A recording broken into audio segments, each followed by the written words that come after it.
राम मंदिर में चंदा चोरी पर एसआईटी ने अपनी प्रारंभिक जांच रिपोर्ट सरकार को सौंप दी।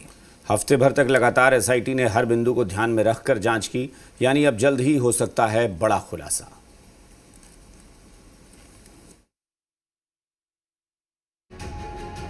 राम मंदिर में चंदा चोरी की जांच कर रही एसआईटी ने अपनी प्रारंभिक रिपोर्ट सरकार को सौंप दी है।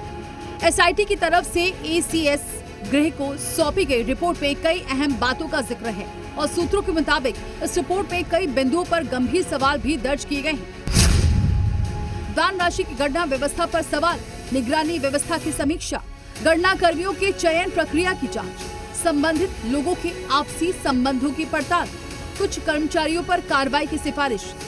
हालांकि सूत्रों के मुताबिक अभी तक किसी को क्लीन चिट नहीं दी गई और न ही किसी के खिलाफ अंतिम फैसला हुआ है, यानी अब आगे की कार्रवाई तय होगी।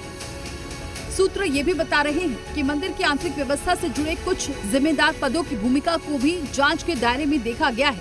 इतना ही नहीं, एसआईटी ने विस्तार से जांच के लिए अतिरिक्त समय और सहयोगी अधिकारियों की जरूरत की भी मांग की है।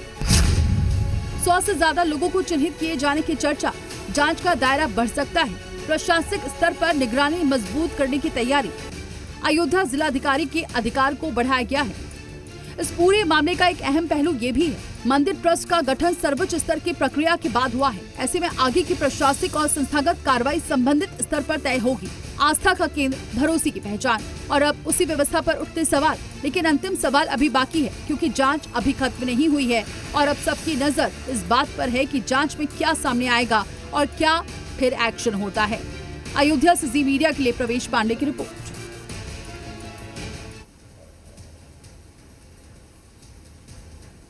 भरत भूषण तिवारी के एनकाउंटर पर एनडीए में मतभेद